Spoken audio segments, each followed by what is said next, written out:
Hello everyone, good morning সবাইকে। কনকনে ঠান্ডায় কেমন আছো সবাই অবশ্যই কিন্তু কমেন্ট করে জানিও। নতুন একটা ব্লগে সবাইকে স্বাগত। এইগুলো কী গাছ একটু সবাই বলতে পারবে?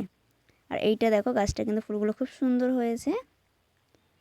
দেখো এখনও কড়ি আছে, তবে ফুল ফোটেনি, জাস্ট সুন্দরের জন্য মনে হয়। আর এই দেখো আমাদের নতুন অতিথি হচ্ছে। এই দেখো কুটটা, দেখো কত সুন্দর লাগছে দেখতে। আমি যাওয়াতে আমার পেছনে পেছনে ঘুরঘুর ঘুরঘুর করছিল, তো খুব সুন্দর কিউট লাগছিল, ওর জন্য কিন্তু তোমাদের সাথে শেয়ার করলাম ওকে। তারপরে দেখো এখানে বোন কিছুটা গাছ লাগিয়েছিল, ফুল গাছ চালের উপরে। তারপরে এদিকে কতগুলো গাছ লাগিয়েছিল। এটা কিন্তু গাজর গাছ, গাজরের আটি মানে কিছুটা বেরিয়েছে, আটি দিয়ে কিন্তু গাছ সবে বেরোচ্ছে। এখানে লাল শাকের দানা ফেলেছিল, সেখান থেকেও সবে গাছ বেরোচ্ছে। তারপরে দেখো রান্নাবান্নার দিকে চলে গেলাম। এখানে রান্না হচ্ছিল, দেখো ট্যাংরা মাছ। সে ট্যাংরা মাছটাকে মানে পেঁয়াজ দিয়ে ভালো করে পাতুরি করা হয়েছিল, ভালো করে ঝাল ঝাল করে। আর এদিকে দেখো লাউয়ের তরকারি করেছিল কই মাছ দিয়ে। এটা কিন্তু খুবই ভালো একটা রেসিপি। তারপরে দেখো খাওয়া দাওয়া কমপ্লিট করে, এটা হচ্ছে দুপুরের মেনু। তো এখানে বাজার ঘাট সব চলে এসেছিলো, সেটাও তোমাদের সাথে শেয়ার করলাম। তারপর দেখো এদিকে চিকেনটাও আনা হয়ে গিয়েছিল।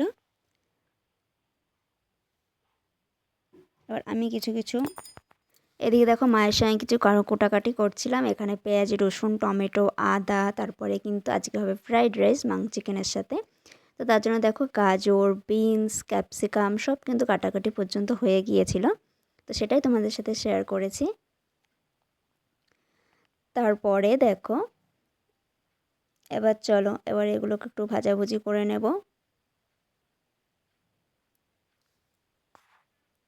এখানে দেখো কাজুটা একটুখানি আমি ভেজে নিয়েছিলাম, যেহেতু ভাজে না তো আমি একটু ভেজে নিয়েছি। কিশমিশ ভিজিয়ে রেখেছিলাম। তো তারপরে দেখো এবারে কিন্তু সব কিন্তু এবার ভাজাভুজি করার সময় চলে এসেছে। তো চলো এবার সবগুলো ভেজে নিই। এখানে দেখো ভাজা বসিয়ে দিয়েছিলাম আমি, মানে সবজিগুলো আমি ভেজে নেব। মা ওদিকে চিকেনটা করছে, এদিকে আমি সবজিটা, আর এখানে দেখো দুধ জল দিয়েছিলাম।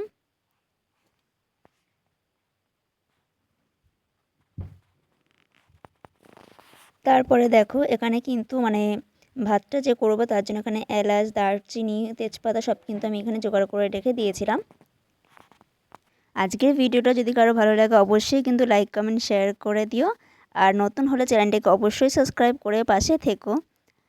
আর এদিকে দেখো চালটাও কিন্তু ধুয়ে ভিজিয়ে রেখেছিলাম। তো আমরা সবাই জানি চালটাকে আগে একটুখানি ভিজিয়ে রাখতে হয়। এদিকে কিন্তু জল বসিয়ে দিয়েছি। এদিকে দেখো সবজিগুলো কিন্তু ভাজা আমার পুরোপুরি কমপ্লিট হয়ে গেছে, সেটা নামিয়েও নিয়েছিলাম। এবার দেখো স্নান করে এসেছি তার মধ্যে।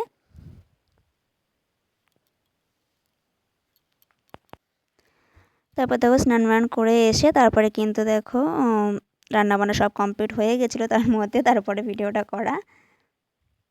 তারপর এখানে দেখো ফ্রাইড রাইসটা হয়ে গেছিলো একদম ঝুরঝুরে। তারপরে না এত সবজি দিলাম, তারপরে কিন্তু সবজি কম হয়ে গেছিলো, তো তা কী করা যাবে, যে সেটা দিয়ে কিন্তু ফ্রাইড রাইসটা কমপ্লিট হলো। তো ফ্রাইড রাইসটা শেয়ার করলাম। তারপরে দেখো এখানে ঝাল ঝাল একদম লাল চিকেনটা। তো আজকে ফ্রাইড রাইস আর চিকেন এটাই ছিল দুপুরে মেনুতে। তো দুপুরে খাওয়া দাওয়া কমপ্লিট করে চলে গেছিলাম সোজা বিকেলে। তো বিকেলবেলা দেখো এখানে ছিল কেক, যেটা এনেছিল খেতে কিন্তু খুবই টেস্ট ছিল। তো 2 পিস নিয়ে নিয়েছিলাম, সেই কেকটাই কিন্তু এবার খাবো। মানে 25শে ডিসেম্বরের আগে কেক খাওয়াটাও হয়ে গেল। তারপরে কেক খাওয়ার পরে কিন্তু এখানে চলে এসেছিলো মোমো। তো মোমোটা দেখো স্টিম মোমো, কিন্তু খেতে খুবই খারাপ ছিল, একদম ভালো ছিল না, মানে আদা ভর্তি ছিল। তো যাই হোক, তো মোমোর সঙ্গে দিয়েছিল এখানে স্যুপ আর চাটনি।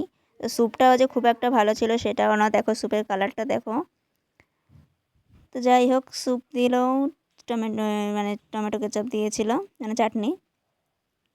তো আমি জাস্ট একটা ট্রাই করেছিলাম, মোমোর সাথে চাটনি দিয়ে জাস্ট একবার ট্রাই করেছিলাম, মানে এত আদা কুচি ভর্তি খাওয়াই যাচ্ছিল না।